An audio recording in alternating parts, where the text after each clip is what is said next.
안녕하십니까. 유병성 목사입니다. 파르샤타 샤브와 16번째 영상입니다. 유대인은 생활의 많은 부분을 할라카의 규정에 따라 살아갑니다. 사실 욕심 같아서는 회당에서의 안식일, 예배, 안식일 날의 유대인 생활 등을 영상에 담아 여러분들에게 보여드리고 싶지만 이런 일은 원칙적으로 불가능합니다. 할라카에 따르면 안식일에는 전기 및 전자제품의 작동이 금지되어 있기 때문입니다. 당연히 사진 촬영이나 비디오 촬영은 안식일을 범하는 일입니다. 그래서 여러분들이 성지순례시 안식일에 통곡의 벽을 방문할 경우 사진을 찍을 수 없었던 것입니다. 아마 기억나실 분들 있으실 것입니다. 그러니 제가 여러분들에게 안식일을 소개하기 위해 유대인들에게 안식일을 범할 것을 요청할 수는 없는 일이죠. 안식일을 준비하기 위해 가장 분주한 사람은 가정주부라고 말씀드렸습니다. 그러니 가정주부의 일이 다 끝났으면 안식일 준비가 다 된 것이나 다름없습니다. 그래서 그런지 안식일 시작을 알리는 첫 번째 일이 가정주부와 연관이 있습니다. 안식일 시작과 동시에 하는 첫 번째 일은 바로 하들라캇 네롯 샤밧입니다. 번역하면 안식일 촛불 켜기입니다. 이 일을 바로 가정주부가 합니다. 하지만 오늘은 제가 할 것입니다. 유대인의 할라카에 의하면 아내가 피치 못할 사정이 생기면 남편이 해도 된다고 허용되어 있습니다.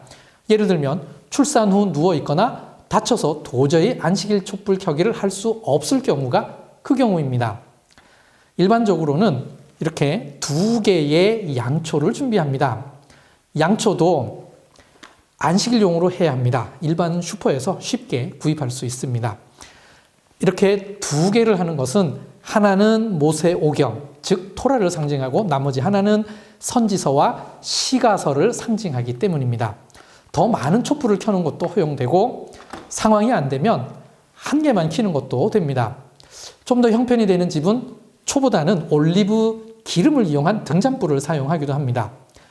불을 붙이기 전에 안식일 촛대와 함께 늘 쿠팟 쯔다카라는 저금통에 미리 준비한 동전을 넣습니다. 이는 의의 저금통으로 이를 모아서 누군가를 도울 때 사용합니다. 그리고 성냥이나 라이터를 이용해서 불을 붙입니다. 성냥은 치우지 않고 그냥 두었다가 안식일이 끝나고 치운다고 합니다.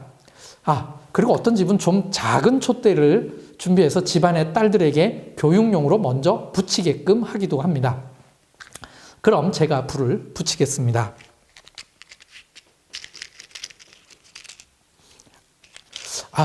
제가 잊을 뻔했네요. 자, 키파를 먼저 쓰고 하겠습니다.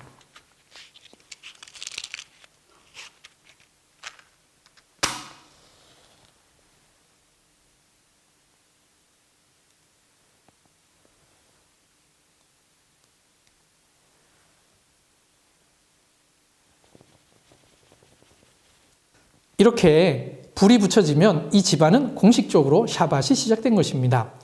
이 의식을 함으로써 평일과 안식일을 엄격히 구분하는 것입니다. 양쪽에 불을 다 붙이고 나면 촛불 위를 둥글게 양손을 3바퀴 돌립니다. 3번인 이유가 토라, 느빔, 크투빔, 즉 율법, 선지서, 시가서를 의미하는 것입니다. 촛불 켜는 것으로 말씀의 생활화를 상징적으로 표현하는 것입니다. 하나, 둘, 셋. 그 다음으로 양손으로 두 눈을 가리고 기도를 합니다. 이렇게 눈을 가리는 이유는 세상이나 이 촛불을 보는 것이 아니라 마음으로 하나님을 만난다라는 것을 위함이죠. 자, 그리고는 이렇게 기도합니다. 바룩 아타 아도나이 엘로헤누 멜렉 하올람 아셰르 키두샤누 베 미츠보탑 베 찌바누 레하들릭 네루쉘 샤밧 코데시 아멘.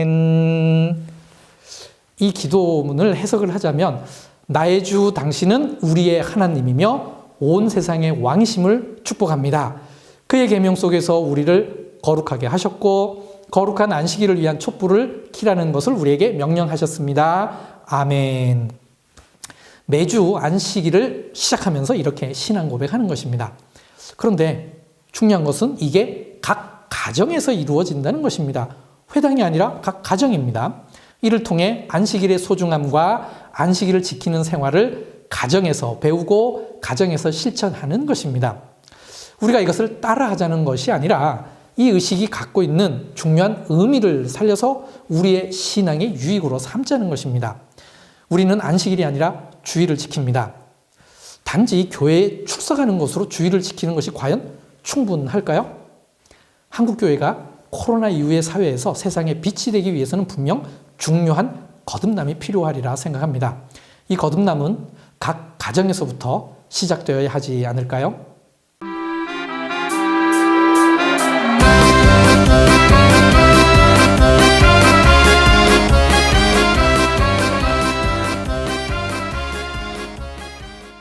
열여섯 번째 파르샤타 샤부아는 베샬라흐입니다.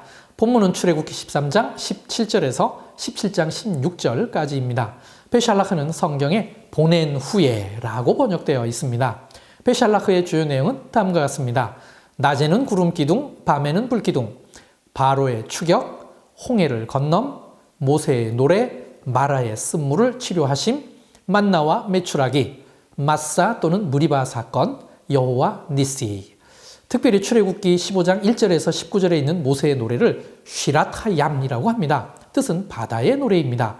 특별히 6월절 일곱째 날에 회당에서 이 노래를 다 같이 읽는 것이 6월절 할라카 중에 하나입니다. 출애굽기 13장 18절을 읽겠습니다.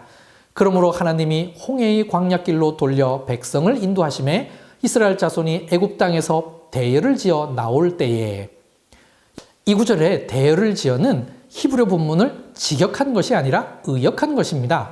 이 단어에 해당하는 히브리어는 하무심입니다. 뜻은 무장을 하고입니다. 즉 이스라엘 백성들은 무장을 하고 나왔다는 것입니다. 그래서 영어 성경에는 대부분 히브리어를 따라 무장을 하고 나왔다고 번역했습니다. 그런데 왜 한국어 성경에는 대열을 지어라고 번역했을까요? 제 개인적으로는 이 번역이 유대인들의 성경 해석과 유사하다고 생각합니다. 11세기의 유명한 랍비 라쉬, 즉 랍비 슐로모 이츠학은 이 문장에서의 무장은 전쟁을 위한 무장이 아니라 앞으로 있게 될 긴 광야 생활에 대한 정신적 준비를 뜻하는 것이라고 해석했습니다. 광야 생활이 앞으로 길게 있을 것이므로 정신적 무장을 단단히 하고 출발해야 했던 것입니다. 대열을 지어를 단순히 줄 맞추어 출애굽했다고 이해하는 것이 아니라 히브리어 본문을 따라 단단히 정신적 무장을 하고 출발했다고 이해하는 게 더 자연스러운 해석이라 생각합니다. 베샬라흐와 함께 읽을 신약 말씀은 에베소서 6장 10절에서 20절까지입니다. 그중 에베소서 6장 13절을 읽겠습니다. 그러므로 하나님의 전신갑주를 취하라. 이는 악한 날에 너희가 능히 대적하고 모든 일을 행한 후에 서기 위함이라. 우리의 싸움은 혈과 육을 상대하는 것이 아니라고 했습니다. 그래서 우리가 입어야 할 하나님의 전신갑주는 세상의 갑옷과는 다른 것입니다. 진리, 의, 평안의 복음, 믿음, 구원, 성령 등으로 이루어진 전신갑주입니다. 과연 우리는 이 중 무엇을 갖추고 있나요? 이스라엘 백성들이 출애굽을 위해 정신적으로 잘 무장하고 출발했듯이 우리는 우리의 싸움을 바르게 잘하기 위해 하나님의 전신갑주를 입도록 노력해야 할 것입니다. 진정한 하나님 나라의 백성이 되기 위하여 이들 중 하나라도 제대로 갖추기를 노력하는 한 주간 되시길 바랍니다. 감사합니다.